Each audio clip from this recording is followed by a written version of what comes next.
మహాభారతంలో ఏకలవ్యుడి కథ పట్టుదల, గురుభక్తి మరియు నిరంకుశ సామాజిక వ్యవస్థల నేపథ్యంలో సాగే ఒక అత్యంత ప్రభావవంతమైన ఘట్టం.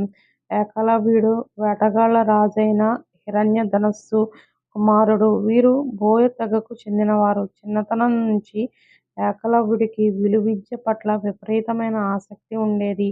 ఆ కాలంలో అత్యుత్తమ విలువిద్య గురువైన ద్రోణాచార్యుడి వద్ద విద్యను అభ్యసించాలని ఆయన బలంగా ఆకాంక్షించాడు.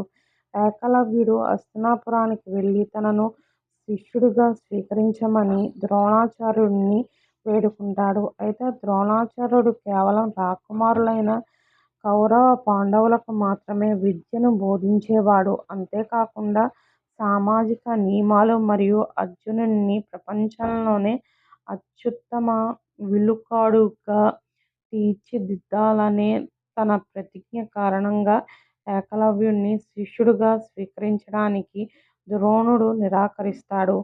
నిరాశ చెందక ఏకలవ్యుడు అడవికి తిరిగి వచ్చి ద్రోణాచార్యుడినే తన మానసిక గురువుగా భావించి మట్టితో ఆయన విగ్రహాన్ని ప్రతిష్ఠిస్తాడు.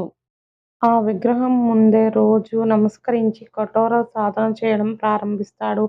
గురువు ప్రత్యక్షంగా లేకపోయినా కేవలం విశ్వాసం మరియు అంకితభావంతో అద్భుతమైన విలువిద్యా నైపుణ్యాన్ని సంపాదిస్తాడు. ఒకరోజు పాండవులు, కౌరవులు తమ వేట కుక్కతో కలిసి అదే అడవికి వస్తారు. ఆ కుక్క ఏకలవ్యుడి సాధనకు అంతరాయం కలిగిస్తూ గట్టిగా మొరగడం ప్రారంభిస్తుంది. ఏకలవ్యుడు ఆ శబ్దానికి ఏమాత్రం కలత చెందకుండా తన బాణాలతో ఆ కుక్కకు ఎటువంటి గాయం కాకుండా, దాని నోరు తెరవకుండా కేవలం బాణాలతో నింపేస్తాడు. దీనిని శబ్దభేరీ విద్య అంటారు. కుక్కను చూసిన ద్రోణుడు మరియు అర్జునుడు ఆశ్చర్యపోతారు. ఇంతటి అద్భుతమైన నైపుణ్యం కలిగిన విలుకాడు ఎవరా అని వెతుకుతూ వెళ్లి ఏకలవ్యుడిని కలుసుకుంటారు. తనకంటే గొప్ప విలుకాడు లేడని గర్వించే అర్జునుడు ఏకలవ్యుడి ప్రతిభను చూసి ఆందోళన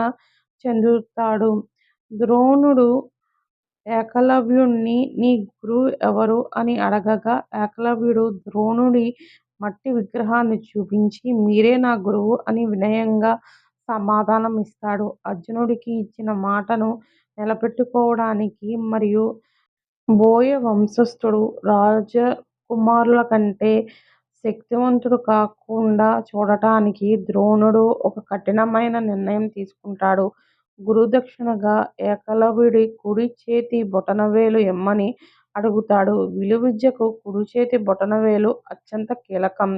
అయినా సరే ఏకలవ్యుడు ఏమాత్రం వెనుకాడకుండా చిరునవ్వుతో తన బొటనవేలును కోసి గురువుకు సమర్పిస్తాడు.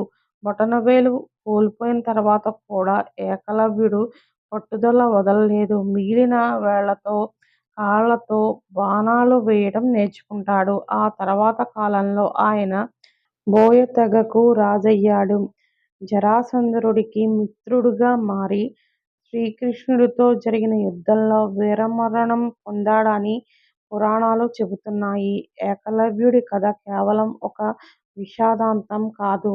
అది స్వయం కృషి, అచంచలమైన గురుభక్తి మరియు పట్టుదలకు నిలువెత్తు రూపం. అందుకే నేటికీ సొంతంగా ఎటువంటి సదుపాయాలు లేకుండా కష్టపడి పైకి వచ్చే విద్యార్థులను ఆధునిక ఏకలవ్యులు అని పిలుస్తారు.